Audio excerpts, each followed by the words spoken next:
Hello.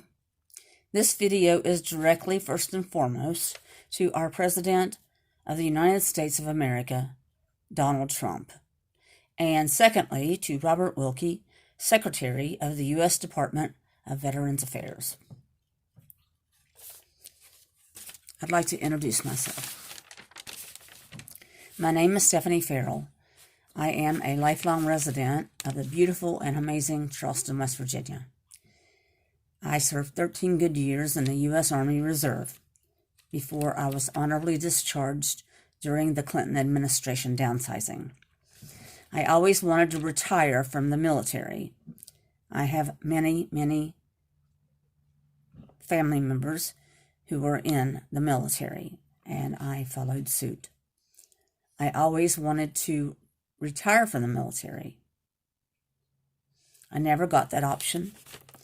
For many years, I felt that I was missing something in my life.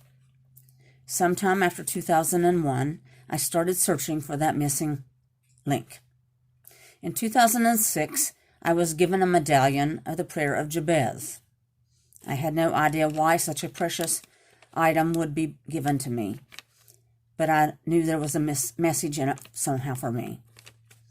I have been a philanthropist and veteran to the core, but I never became so committed until I found a nonprofit organization in my hometown that donated part of their mission to homeless male veterans.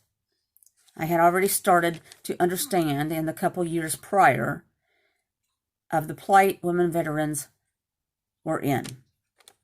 Yeah, I was only with this nonprofit as a board member for a short time because they discriminated against women veterans. That was the moment I knew what my calling was to be. I set out to be a veterans advocate, specializing with women veteran issues. As soon as people learned what I was doing, cases started coming in. I chartered the organization, U.S. Women Veterans Advocacy Initiative, on October 15, 2018, in the state of West Virginia. But we work with U.S. women veterans and active duty females all over the globe.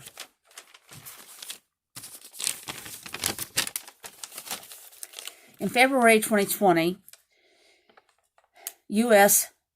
six U.S. senators demanded an investigation in how the VA handled an alleged sexual assault at its Washington, D.C. hospital, discrediting woman veteran Andrea Goldstein, who was a Navy veteran and congressional aide for Representative Mark Takano, Democrat, California, in September 2019. The senators found the issue deeply concerning and asked the VAIG to investigate the matter.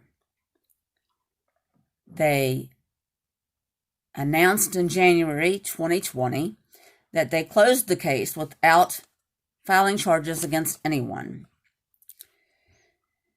Secretary Wilkie made the announcement that his decision and the VA's decision cast doubt, painted the veteran as dishonest, and discredited her traumatic experience, and nullified it.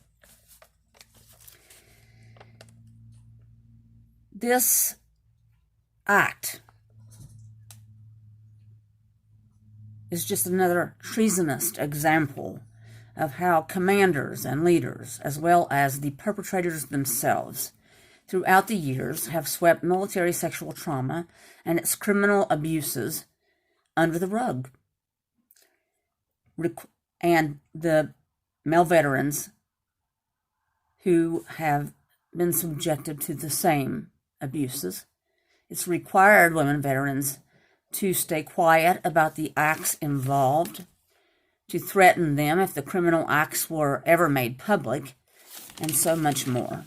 Defamation, hardship, and grief brought on to them to include, but not limited to, dishonorable discharges, PTSD, complex PTSD, medical illnesses, divorce, major depression, manic episodes, substance abuse, suicides, and unhealthy living.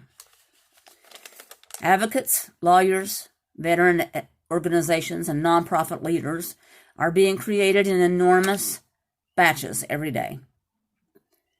They're created, there are thousands of programs that are created. There are 10,000s of alternative healing methods, and yet the veterans cannot even get the basic care they need from the VA medical personnel, veterans advocates, pharmacies, scheduling personnel, or anyone else that is involved in the care and benefits of our veterans. Our organization has women veteran members whose prescription drugs have been messed up so many times they aren't sure what they are supposed to be taking. And it might be nice for these same veterans to know, but their VA doctors and nurses have been canceling and postponing their appointments for so many months.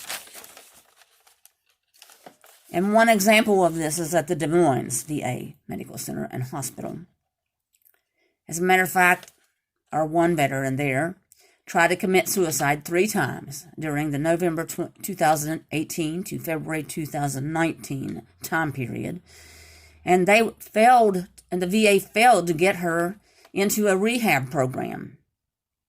They finally got her into a rehab program in Omaha, Nebraska in September 2019. And when she got there, she was required to room with a transgender. If they'd read her chart appropriately, they would have known she was a survivor of MST and had severe PTSD as a result of MST. In addition to that, this veteran's VA file has been flagged several times because she complained about her ever-changing appointments, her non-existent care, the veteran advocates that have hung up on her several times on the phone, and the continued mistakes with her prescriptions. When is enough? Enough, President Trump, Secretary Wilkie. I've got at least 20 more advocacy cases in this organization that has VA nightmare stories 3 times worse than that. Maybe we should just cut these problems out at the source. Our organization, its board of directors, its staff, its advisory panel, its advocacy council, its massive group of volunteers, and its even larger group of women veteran members wish to request that Robert Wilkie tender his resignation. Clearly, he is not effective in his position. When veterans are committing suicide in the waiting rooms and parking lots, that means veterans are sending signs that it is time to start taking them seriously. If there are employees at any VA facility in the U.S., its territories, or any other place outside the United States that do not take veterans' health and welfare seriously, then they obviously do not care about their job, whether they are a veteran or not. And they, too, should join Mr. Wilkie in tendering their resignation. We, the veteran advocates, and the ones who really care about our veterans, will make do without Secretary Wilkie and those people who are just doing the job to get a paycheck, but have no empathy or sympathy at all with the veterans that need the care and are not getting it. There are plenty of veterans out there that can do that job, who can definitely do that job more effectively and more expeditiously than Robert Wilkie. As a matter of fact, our organization has a list of candidates right here. Just let me know. I'll send them right to you. We want our veterans taken care of now. No more poo-pooing around. Good day, Mr. President. Good day, Mr. Secretary.